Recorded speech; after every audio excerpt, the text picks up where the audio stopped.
we're a pretty good basketball team, and we can be special when we do the things that we're capable of doing.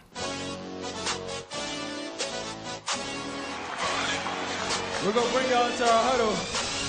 Today is Friday, January 31st, 2014, and you are in the Warriors Huddle with me, Bram, and with me as always, my boy and producer, Scott. Scott here. Scotty, what's up with you today, buddy? Feeling good. Fridays, it's hard to complain. You're actually fired up for this episode. I remember the last one, you went out of your way to tell us you weren't that excited, so just want to make sure you're on board. I'm on board with this one, fired up. Big win last night, ready to talk about it. Exactly right. One last question before we start. As you've noticed, I have a giant stain on my shirt. Is that going to distract you at all? You're good to go. That's pretty much a weekly occasion, so I'm good to go. I'd be more concerned if there was not a stain. Factually correct there. Good for you taking the shot. Enough about my wardrobe choices or exceptionally sloppy eating habits. The Warriors just beat the hell out of the filthy Clippers after a run of some pretty frustrating games. So you know we got big things to talk about. In the Warriors update, we're going to break down all of the Warriors' last 4 games, including the smashing of the Portland Blazers and the terrible loss to the terrible Washington Wizards. Well, let's not slander the Wiz there. Terrible Washington Wizards. And then in a WTH, a segment we haven't done for a while, man, one inspired by the upcoming Academy Awards, we're going to try to figure out who the hell is the best actor in the NBA. Now, I don't want to spoil anything, but just as a quick heads up, the old Warriors hand, Andres Bijan, will certainly be nominated for his excellent work in Rocky IV as Drago. So something to look forward to there. Now, quick couple of show notes before we jump in. One, we are still absolutely sponsored by Uber. Scotty, you know how much I like this app. In fact, it is my favorite app for any phone that you can possibly buy.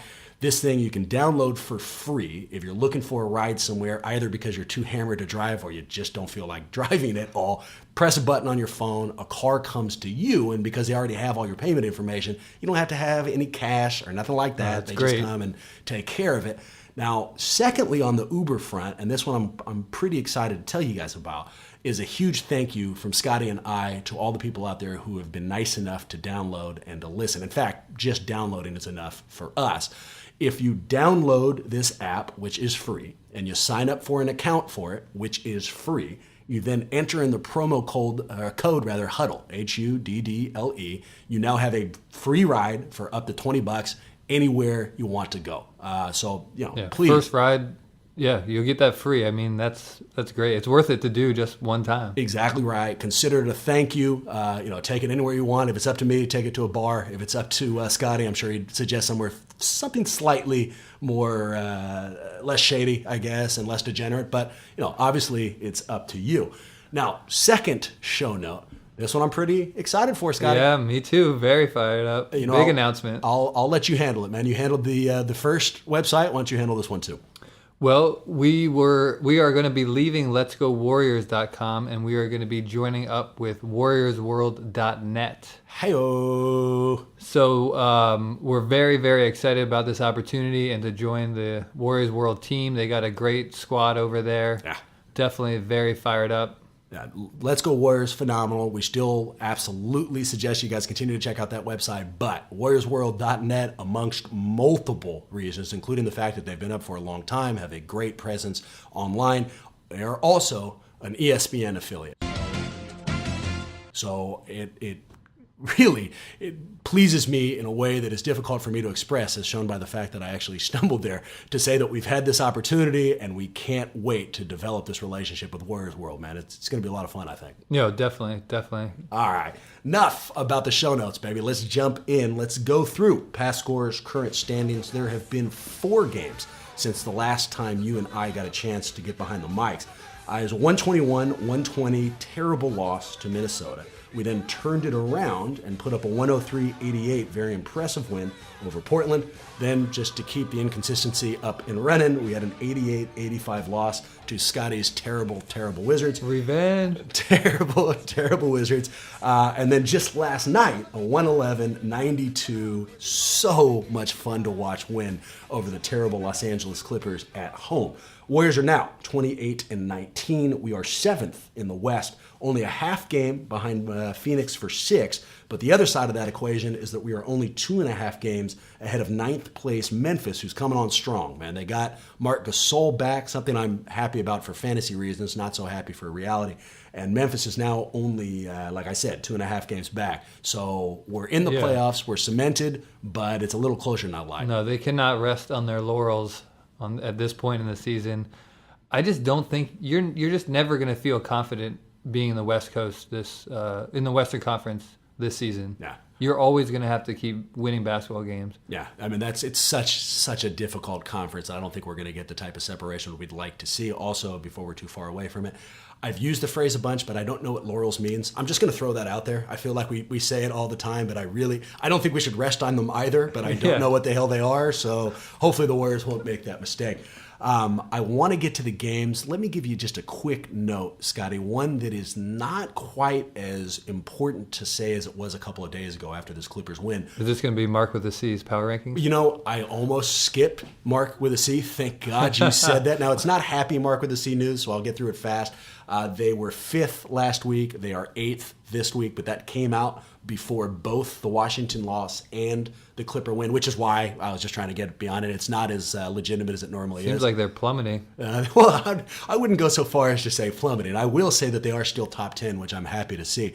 But I want to get back to the thought I was just throwing out there. Before this last Clipper game, there was all this media attention, and in fact, it wasn't just from the media, some of the fans as well, about how inconsistent and how frustrating the Warriors have been of late. Well, I mean, that's true, though. It is absolutely true, but here's my take on it. I just like everybody else, want to see the Warriors play exceptionally well this year. But I think that we all have to remember to take this long view. Keep your eyes on what's really important. Now, maybe we'll get a Cinderella run this year. You know, maybe we'll put everything together and we'll have some kind of magical march off to the championship. But what's more important to me than being a Cinderella team is being a perennial contender. And I honestly believe that the Warriors are taking every step they need to in order to reach that. Let me be a little bit more specific. Right now, we have a great GM. I don't feel like that's in question. We also have a great owner. Again, not in question. We have probably the best fan base in all of sports, certainly in the NBA. We have a brand new stadium that's coming, and maybe on the top of this list is we have an amazing core of talent. Now, don't take my word for it. One of the most important distinctions in the NBA, maybe even more so than the All-Star selection, is this Team USA pool. The powers that be, led by Mike Krzyzewski, I'm just going to call him Coach K. How's that? Okay, that's fair. And I'm not going to rest on my laurels. I'll try to work on that name, but for now, let's call him Coach K. Whatever it is. He's only been coaching 22 years. And for every one of those years, I haven't been able to say his name. Again, I'll just call him Coach K. And either way, they have created a system where they identify perhaps the best players in the league and they funnel them towards the national team for the Olympics. Just recently, the Team USA selected 4 people from the Warriors. More specifically, they selected David Lee, they selected Klay Thompson, they selected Steph Curry, and they selected Andre Iguodala. Let me put that a different way. If you put into context that Andrew Bogut is not a national, that he plays for Australia, every single Warriors starter who is eligible to make Team USA made it. Twice as much as any other team out there. So I don't think you can argue that they have a great core, and I think their future is bright. While they may have a great core and their future is bright, it may not be if they keep playing so inconsistently. Last year, they were the 6th playoff seed. Right now, they're in the 7th spot. Yep. So they're going backwards in that direction. They're a half game out of the sixth seed. Well, they're going backwards. Right now, they're 7th. If the playoffs started today, then... And they're in risk. They risk falling out of the playoffs. That's how badly inconsistent they're playing. I'm not sure that you heard anything I said before I led up to the factors leading up to it. What I'm telling you is that I'm not focusing on this year. One, your point there I think is wrong. They were 6th after 82 games. You know, we haven't reached the 82 game slot yet. But 2, I'm saying look beyond this season, Scotty. And you say that you want them to be a contender. If you're not a playoff team, then you're not a contender. Perennial contender. So one year, maybe this year they'll take off and then come back next year? I think the only thing you can possibly do to put yourself in that position is slowly build, one step at a time. Generally speaking, Yeah, exactly. That means going forward, not taking steps they've back. made incredible steps forward. For example, this year they added Iguodala, a Team USA. They're also building a new stadium. The GM, Bob Myers, is becoming more and more experienced in the ways of the trade and developing these relationships. I don't think we can take, or anybody can say we've taken a step back because we are half a game out of where we ended last year after 82 games. But even if you could, I think that everything that we need to look into the future is there. We might be wrong. I might be right. I tend to go for the latter, but I guess we'll find out. Enough on this subject. Let's jump into the actual games. A bunch of games, some good, some bad. I don't want to bury the lead, though. We are less than 24 hours away from a hell of an entertaining game against the Clippers. So why don't we start there, yeah? That was great. Nationally televised, which you always got to love when you show up and you got guys like Kerr and Reggie Miller, Marv Albert. And Marv, baby. I love having Marv. Although it was disappointing listening to their commentary because it was clear to me that they hadn't been watching many Warriors games. That's probably true. And anytime Marv's there, two things happens for me. One, it feels like a bigger game. Growing up with Marv announcing Jordan and everything else I love. But two, I always think of those accusations that he wears women's panties and apparently bit some women, way back in the day. And that just disappears. I always kind of think that behind the table, if they pull them out, he's sitting there with no pants on and some panties on, But we didn't get to see that. It wasn't just the TNT crew that got me fired up for it, though. This is an important game, man. They're playing a very beatable Clip team. The Clippers have been playing well recently, but they lost Chris Paul. They are also coming on the back end of a back-to-back. They played the night before, I think, against your Washington team. Yeah, they beat the Wiz. Yeah, so, that's what we call a scheduled loss. They and we'll go through the Portland game, too, but that was another back-to-back. So they've gotten lucky schedule-wise. Yeah, and that's been true throughout the year, but it's still games you need to take advantage of. And then the other thing that made it important, I don't care what the coaches say. I don't care if the players are willing to admit it. This is a rivalry game, man. These guys hate each other. Oh, definitely. Yeah, and especially the way it went down last game with all the physicality between the two teams. Blake getting thrown out because Bogut out-dirtied him, basically, and got him to sit on the end. And then, as I'm sure you'll remember, Blake had all of those ridiculous, they were playing cowardly basketball takes following the last loss. So this one had all the markings of a very important win, and the Warriors stepped up in every way they needed. The team came out focused, and you could see the difference in their play when they do come out with an intensity and an urgency that was not there, say, in the Washington game. For instance, watching Curry's shot on those first couple three-pointers, he just looks like he cares about that shot way more than he cares about other shots. It's a weird thing to say, and it's very hard to describe, but if you look at it, I feel like his follow-through is more focused. He stays with the shot a little bit longer, watches it go Sure. into the basket. Yeah. Whereas a lot of times he's a great shooter, and I feel like he just kind of heaves them up. I'm going to give you a different take on that. I think he has come out, and we'll see this in the other games as we go through them. Ever since this All-Star selection, I think he's come out with an uber sense of confidence. Just a through-the-roof type of knowledge that he is better than everyone else on the floor. I'll keep it personal. Playing basketball, I'm the type of mentality where if I'm playing with people who know that I'm good, I'm much better. I feel much more comfortable, like I don't have to worry about whether or not I have to prove myself. And I feel like we're seeing a portion of that with Steph now. He knows he's been anointed as, he's the highest vote getter in the Western guards. He knows that people believe in him. I think we're seeing that. And last week we talked about, is there any advantage to getting an all-star berth to the team? I think this is one of them. I think he's actually playing at a new level now. It's almost, in a way, I think the confidence has hurt him because I think he's been so confident that he's been a little careless and a little less focused. You mean with at the ball? Times.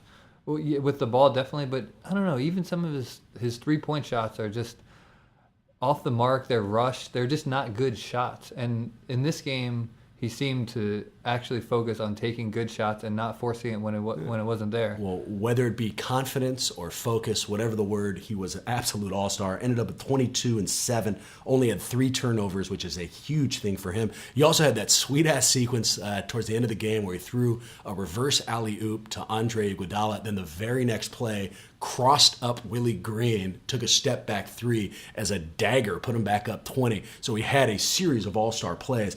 Here is Steph Curry talking about the importance of the win. What does that show to not just beat these guys, but beat them in the way that you guys did? They're coming off a back-to-back, and we've been struggling, so this is definitely a performance that we needed.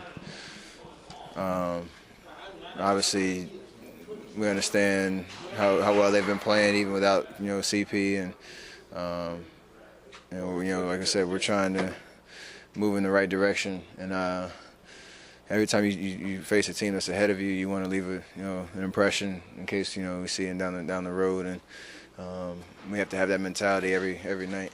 You guys have talked about finding that level of consistency every single night and not really knowing what the answer is. After the Washington game and this game, have you learned anything in that span that might key you in? We just focus on the details of defensive game plan, not have a possession here, possession there, where 1 out of 5 guys is not on the same page, and we've fallen victim to that a couple of times, or a majority of the time in the last couple of losses.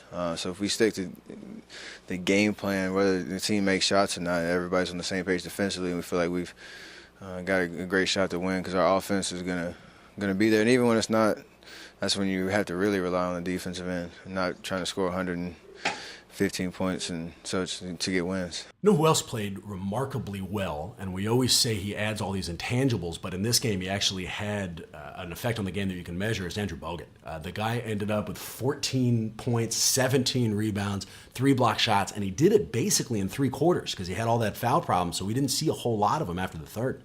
I think this may have been his best game of the year. Yeah, I think so too. I really do. He played incredible, and it was interesting because this is the third time they played the Clippers this season. In the first 2 games, Jackson had Bogut guarding DeAndre Jordan. Yeah, and he flipped him. In this game, he starts off by having Bogut guard Griffin, which I thought was a brilliant call because Griffin normally gets more smaller but athletic guys because Griffin's so quick. And he just jumps over him or goes through him. Yeah, he just bangs on him Sure. down low. This time, he tried to go against Bogut early down low, got nothing, had to go to the outside. Now, he ended up hitting like 9 outside shots in a row. But you'll take those, But right? I'll Yeah. live with Griffin Right. taking those shots. As opposed to some kind of highlight dunks that fires up the clip. If he's taking an 18-footer, even if he makes it, we're not talking about the momentum that comes from those highlight plays. You know what my favorite play from Bogut wasn't even something that made a positive impact on the stat sheet, but was just happy to see. I think it was in the first, maybe the second. Harrison Barnes gets free for a big-ass dunk. There's a foul call. You think it's a three-point play, and then it ends up being... I know. I was really fired up. I was like, 3-point play. Yeah, it ends up being an offensive foul on Bogut. And you're like, what the hell happens? They show the replay, and Bogut reaches out and grabs Hideo Turkoglu by the wrist and is literally holding him back so he can't get there to block Harrison's dunk. Now, if they caught him doing that once on tape, that means he is doing it 100 times. Oh, during the yeah, game no doubt. that they're never seeing. After spending a lifetime watching gigantic vaginas play for the Warriors, people like Mike Dunleavy who were getting cheated on as opposed to being the aggressive cheater, I love so much having this guy out there dropping those intangibles, man. It was so subtle that even on the replay, I didn't even see it. Yeah, no, Like, it was I hard. mean- I rewound it a couple times because I was happy to see it. The other way that he affected the game, really, I mean, our offense looked great, the defense looked great, but the thing that stuck out to me is we just out-physicaled this team.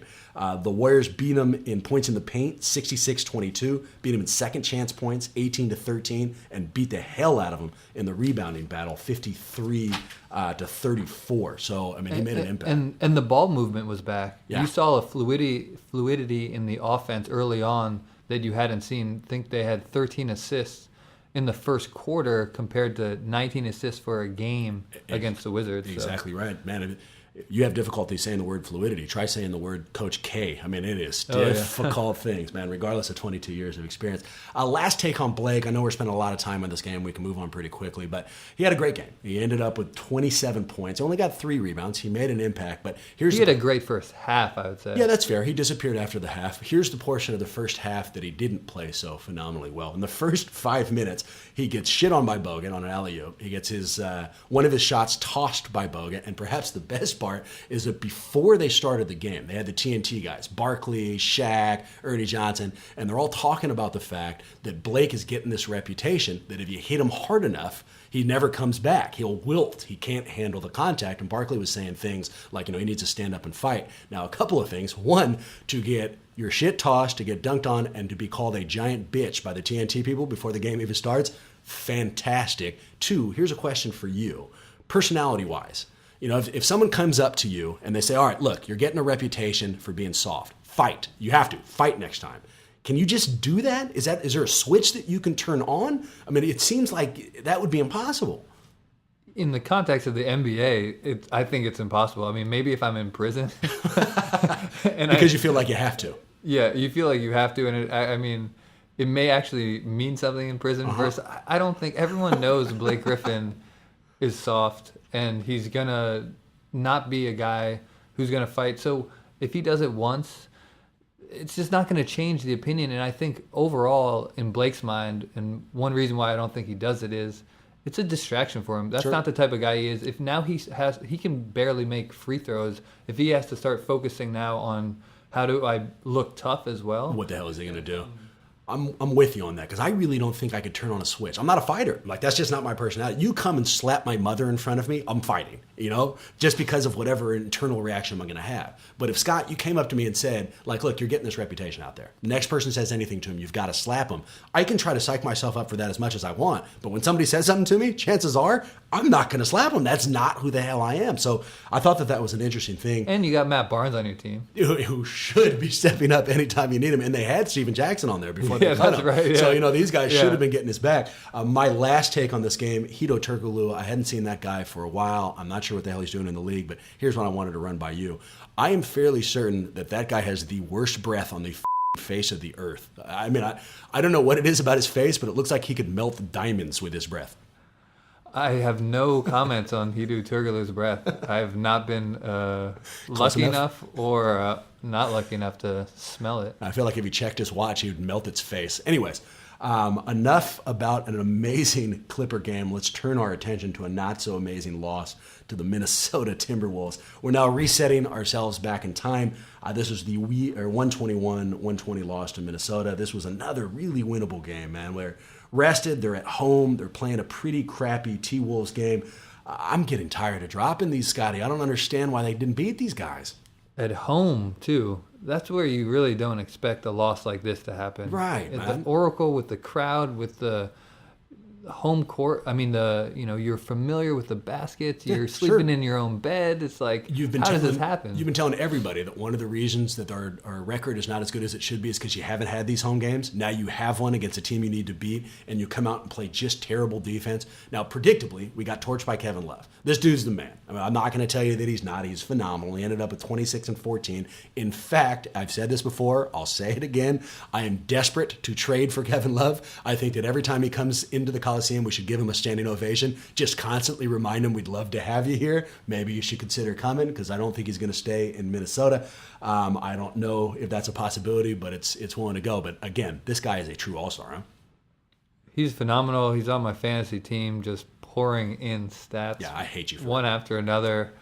Just really an enjoyable guy to Look how to happy see you play. are to say I'm that. so happy. You filthy bastard, man. Now, regardless of how well Kevin Love played and regardless of how poorly the Warriors seemingly were playing throughout the game, they actually still had a shot to win this one, man. Harrison Barnes ended up with a wide-open two-pointer to win it and missed pretty badly.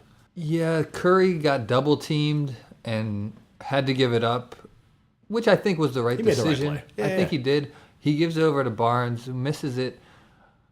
I really wanted this to go down for Barnes because I thought maybe this could get his confidence back. Absolutely. Now, let's see. A couple of things in response there. One, I agree with you. Curry giving the ball up is the right move. Look to Jordan. Jordan, in an NBA Finals game, got double-teamed and gave it up to Kerr for an amazing shot. Nobody ever questioned the decision. I think it was the right one here.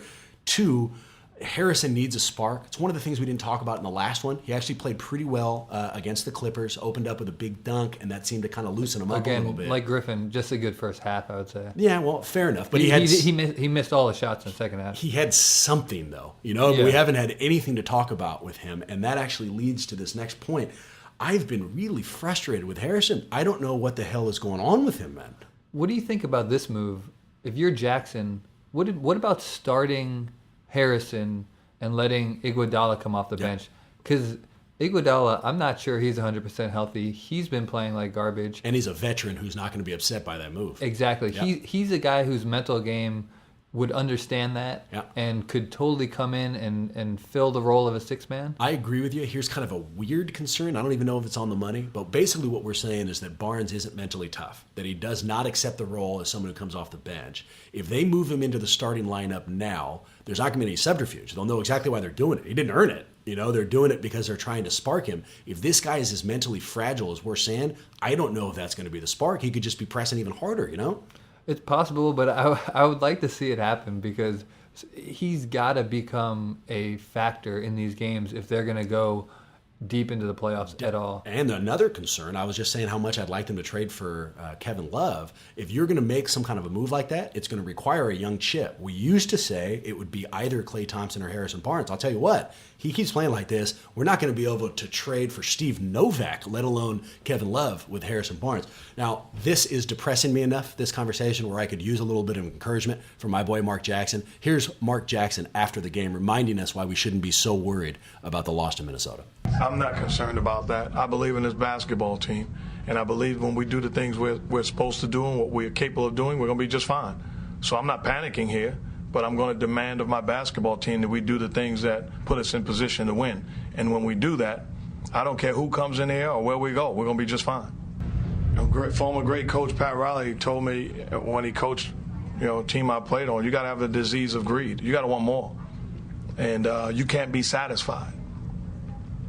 And at times we're satisfied, or at times we think we are good enough to just go through the motions and win ball games. We do not have Kevin Durant. We do not have LeBron James.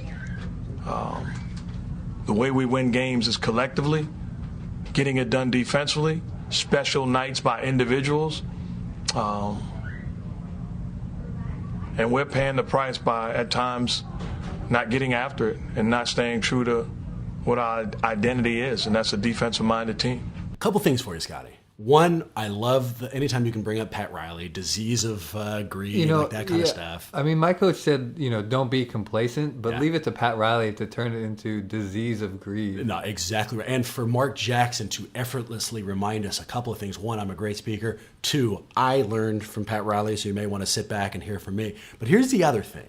In there, he says, look, we don't have a LeBron James. We don't have a Kevin Durant. Now, he's right. But in the past, he has always put Steph on that same pedestal. I mean, that's always kind of been his rhetoric, man, is that we've got an amazing player. Now, when the chips came down, they had a frustrating loss. He went the other direction. Now, I don't want to be the type of media guy who is, picking nits kind of thing. But how do you read that, man? Was that a shady shot at Steph or just a throwaway line? I don't know if he was thinking Steph may hear this and this could be a way to motivate him. Huh.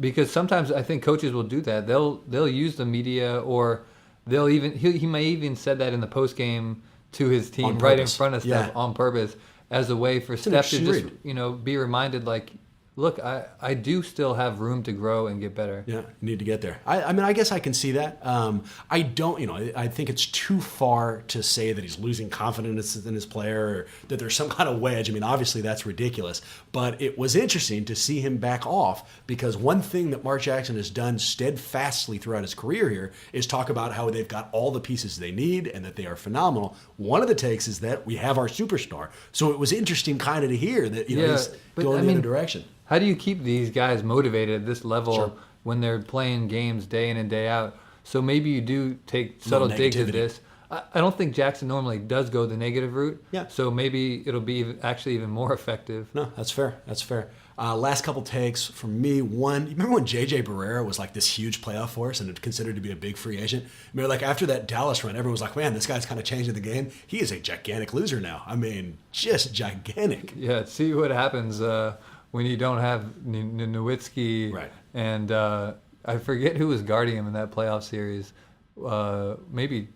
No, I mean, nobody could. Even when it came, I mean, like even the Miami guys, like nobody could guard him. I don't know if he's lost a step or whatever it is, but he sure as hell isn't a great free agent. Second one is Ricky Rubio is broken. That guy used to be the epitome of a happy player. He was out there smiling and dropping these, behind the back passes and all this stuff. He looks so unhappy and so bad now. I mean, I would never wish unhappiness on anybody, but it certainly looks like it's found him.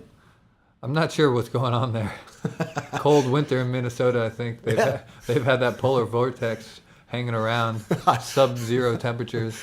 I don't know if it's the polar vortex or the fact that he's shooting like 200% or 20% from the field, but whatever it is, it's certainly getting him. All right, let's turn our attention to a much more fun game. This is the win against Portland, a 103-88 win.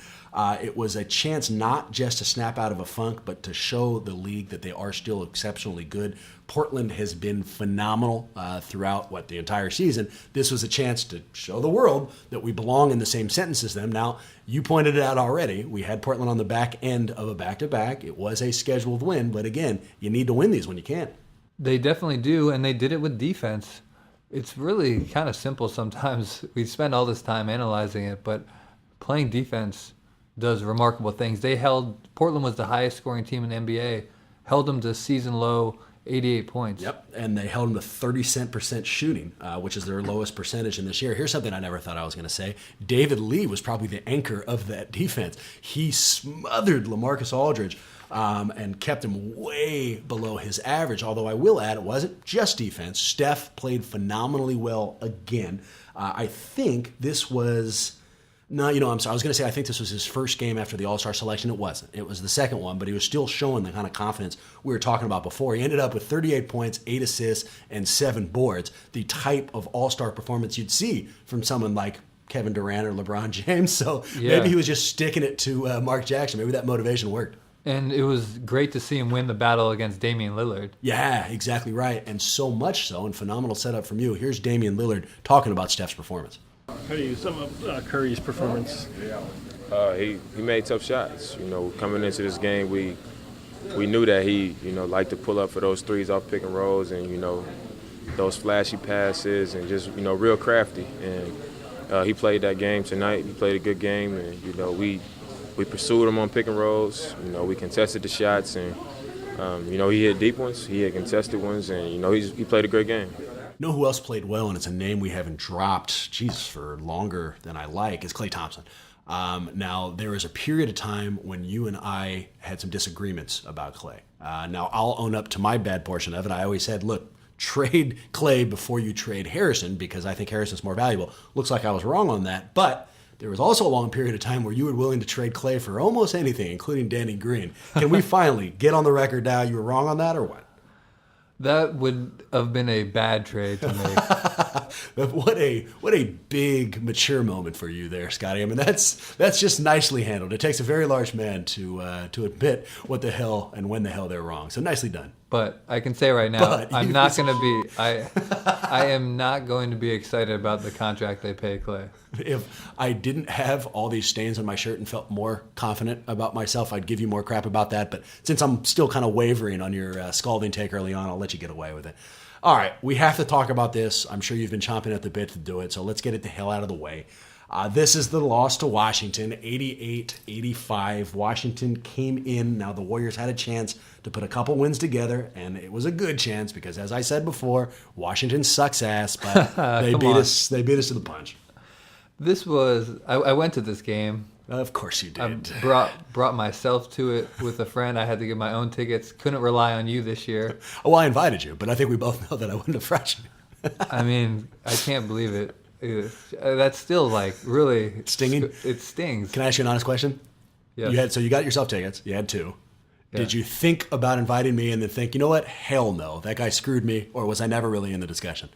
You weren't in the discussion because I don't want to operate the way you operate. Oh, I told you last time when you invited me to the game and then told me you gave away the tickets that I would never do anything like that. Oh, I'm not asking you if you'd offer it and take it back.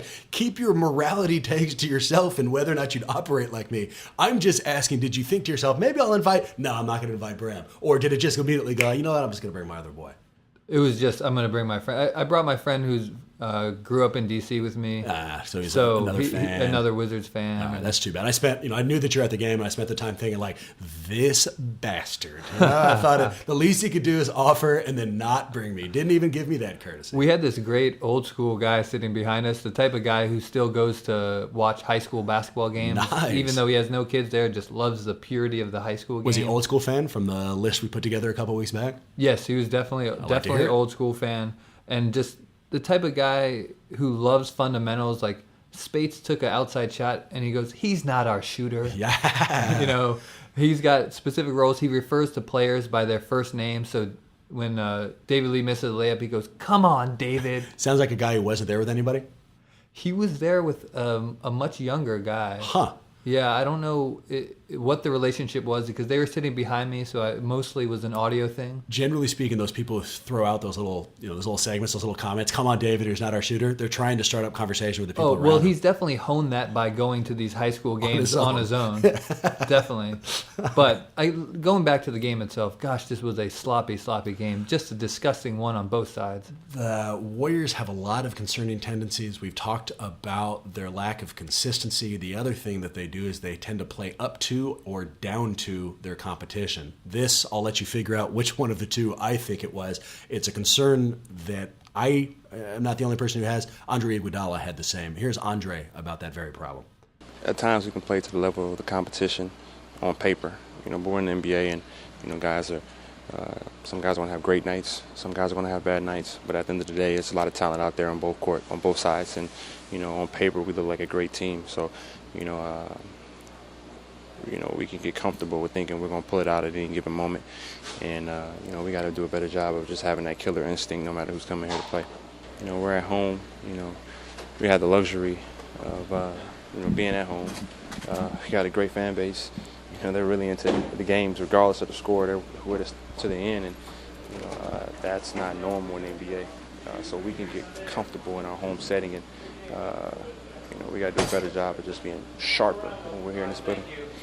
Now, despite their problems, much like the last game we talked about, the Warriors still had a shot to win this at the end. And much like the Minnesota game. I'm sorry, not like Portland. And they ended up getting one of the worst last-second shots I've ever seen in my life, a double-teamed, fall-away, one-handed, left-handed three-point shot. No, that's the play that Jackson drew up. There's no way he drew up. No. That's definitely what they were working on in the timeout. Well, I mean, I'm sure that they worked on in the timeout, get it to Steph and see what happens. I'd like to think he didn't say, you know what, use your offhand and fire it off the backboard. What a disgusting shot. That was terrible. As someone who's too close to this to be able to see it, and you, generally speaking, are more honest than I, was this the Warriors losing it, or was this the Wizards winning it? This was the Wizards winning it because they made a shot. John Wall hit the three to put them up by 3 points at the end, and the Warriors then missed their shot. Both teams had opportunities. It wasn't like great defense was being played. Yeah. People were just missing wide open shots. Wall looked pretty good. This is the first time he's ever beat Steph, by the way.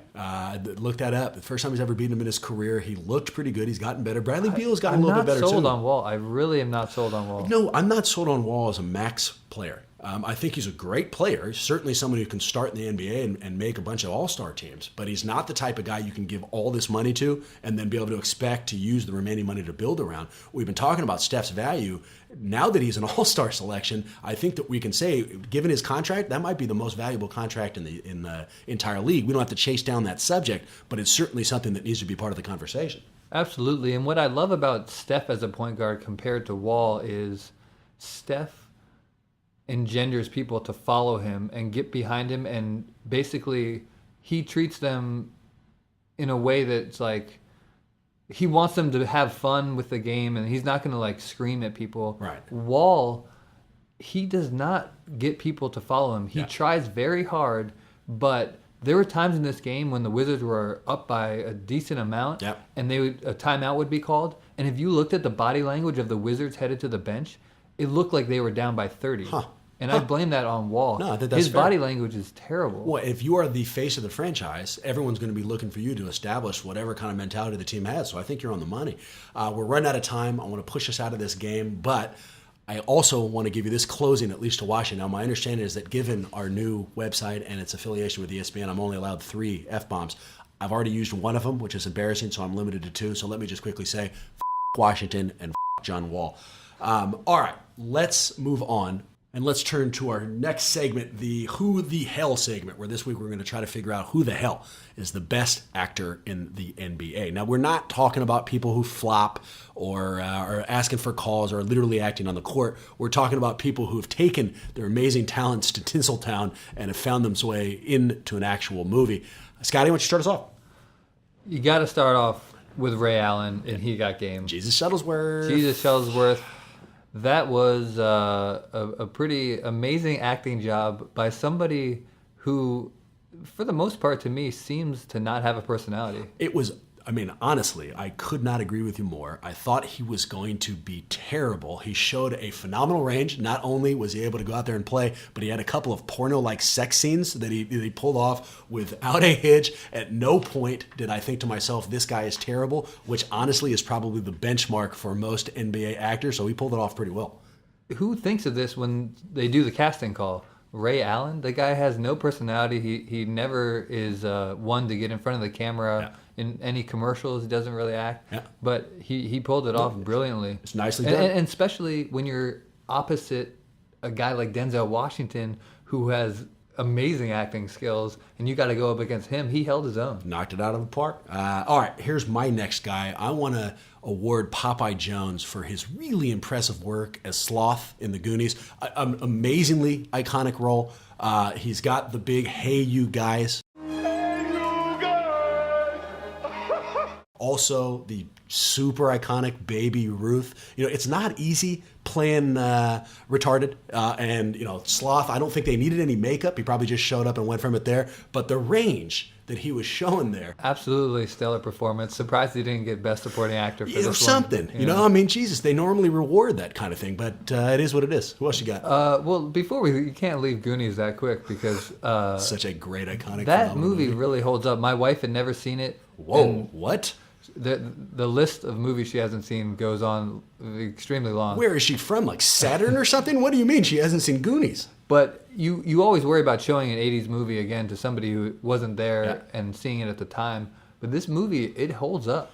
I'm going to call it blatantly anti-Semitic as much as I loved. Chunk, they is the only Jewish kid, and they take a bunch of shots at him. So as a Jew, I'm a little bit upset. Nonetheless, it doesn't take anything away from Popeye Jones's role. All right, I'm going to take it real back in the day and go to my man Kareem Abdul-Jabbar. A couple lesser-known roles, but he does the straight-laced humor thing quite well. Yeah. His role in Airplane as Roger Murdoch. Good knowledge on the name. Who actually, if anyone's flying Delta coming up, Delta has redone their flight video at the beginning of the flight. To include Murdoch? And Kareem Abdul-Jabbar is in it as Murdoch. Yeah, respect to Delta. I never take Delta anywhere at all, unless you'd like to sponsor us, and then I'll take it anywhere you want. But I'll give you credit for that. And he was also in... He was also in Game of Death with Bruce Lee. Playing... Because, you know, he's into the yoga and the kung fu stuff. Martial arts. And you guys didn't get to see that Scotty just made a kung fu motion with his hands, which I really appreciated. Yeah, that was... I felt pretty good about that. No, I felt like you were about to beat my ass. I thought it was nicely played. So definitely Abdul-Jabbar. All right. I will follow your lead, also take us way back. This is the one I teased early on, and we're keeping close to home since he played for us for so long. But Andris Biedrins did such a good job as Drago in Rocky IV. I mean, an iconic villain role. He dropped the "if he dies" almost flawlessly. If he dies, he dies. I don't know why he's since cut his hair. You play that kind of role, you should just keep it going. You know, just enjoy it. Didn't think he'd be able to pull this one off. Is there anyone who's ever seen Rocky IV and didn't leave wanting to, 1, beat the Russians in the Cold War, and 2, become a boxer immediately? No. I didn't think so either. Who else you got, man? The last guy that I have is none other than Shaquille O'Neal. I don't even know where to begin with all of the acting that he's done. One of them was great. Blue Chips, he was great. He was great in Blue Chips. Leon Boudreaux? Yep. No, I don't really even know if he was great in Blue Chips. Great. I think a lot of other people were great in Blue Chips, and he played the same kind of strange Shaq personality. Great. But he was also in Kazam. I'm so happy to say I haven't seen that, but I'll take your word for it. And was also in Steel. Oh, didn't see that one either. I forgot all about that one. Kazam was about a rapping genie, by the way, which is a phenomenal concept. You don't often see those concepts get made in the 90s. That's more of an 80s concept thing. How can there possibly have not been more than one rapping genie movie? You know, you'd think you'd have an entire franchise based on that completely terrible idea. Well, I've only got two more, man. We'll get through them really quickly. One is a person who'd be familiar for you, George Murasan. Now, he was in a couple of movies. One, he was in My Giant with Billy Crystal. Did a fairly good job, but perhaps more importantly to us kids of the 80s, he was the rock monster from The Never-Ending Story. Perhaps you'll remember this clip. They look like big, good, strong hands, don't they? I always thought that's what they were. And the last one I have, and perhaps the one that left the biggest impact on my life, a movie that I've just loved for years, was Sam Cassell in his amazing role as E.T. Was this his debut? I think so. I really think so. I don't know how. He must have played the whole thing on his knees because Sam Cassell is actually a fairly tall guy. And, E.T. couldn't have been longer than 3 feet. So he obviously was on his knees. But beyond that, I mean, they didn't, again, no makeup. He just played it completely straight. He didn't do the big balls dance, which is unfortunate, but he kind of knocked it out of the park for the remainder of the scenes. Incidentally, Sam Cassell is now an assistant coach on the Wizards. Yeah. I had the chance to observe him during timeouts of the Wizards-Warriors game. Do you see him say the word Elliot? He was having the time of his life. He was like just talking it up with the refs. The refs get in that like 3-person circle. Sure. Cassell was just there, just chatting it up. They were like laughing. He looked like he was just really enjoying his life as an assistant coach in the NBA. He's doing what he was meant to do. That and play aliens in movies worldwide. All right, housekeeping, and a quick one at that. Last week, you and I argued about how long you had to root for a team in order to call them either we or us. I said 3 years. You said no requirement. I thought about it, man, and I'm just going to say it. I think you're wrong, and I don't even think you agree with you. Let me give you an example. We all know you went to Stanford, in fact, played for the women's Stanford team. Phenomenal for you. I did not go to Cal, but I've been rooting for them my entire lives, which makes us on opposite ends of a bit of rivalry. If I went to a Stanford game with you and started calling Stanford we, or said us in any context, there's no way you'd let me get away with that. I would have to have made that switch for at least 3 years before you let me consider it. Again, I don't agree with this arbitrary 3-year call by you. What it comes down to is whether or not you actually like that team. I knew in the example you just gave, that's not something that is true. You are not saying we because you like Stanford and you want to be a part of that team. You'd be saying that just for the purposes of this stupid hypothetical. How about if it was a brand new fan? Let's say I wasn't necessarily a Cal fan, or these brand new Warrior fans who come in and they had no interest in basketball the year before. They're in now. They're using we. You have no problem? I have no problem with that. They're fans. They're on board. They're allowed to say we. I think you got to They don't have to be a fan for 3 years. I think you have to. Well, 3 years maybe is a weird thing. On a nebulous concept like this, to pick out an identifiable point in time is probably impossible. Would you keep doing that? But yeah, well, and more specifically, I've given it right on the dot, that 3 years. But your suggestion that you can jump in and say it right from the beginning, equally BS. I don't agree. I'll take your silence as assent. It is what it is. All right, quick quote before we get you guys out of here. This one from my boy Charles Barkley. Barkley apparently was accused of throwing a man out of a bar window years ago, and when he was being arraigned for it, the judge asked him if he had any regrets at all, and he said, quote, "My only regret is that the bar was on the first floor of the building." Huge fun kicking it with you guys. We love it every single week. Please remember we can be found on Twitter at Warriors Huddle. Our email address remains warriorshuddle@gmail.com. Our website, and it's a new one, is warriorsworld.net. You can also find us at nbahuddle.com. And remember, you can find us up on iTunes and a series of other podcasting services where you can subscribe to us and download us and rate us. We'd appreciate all of them. Huge fun, you guys. We'll see you next week. It might feel good, it might sound a little something, but damn the game if it don't mean nothing. What is game? Who got game? Where's the game in life? Behind the game, behind the game. I got game, she got game, we got game, they got game, he got game. It might feel good, it might sound a little something, but the game if it ain't saying nothing. Good.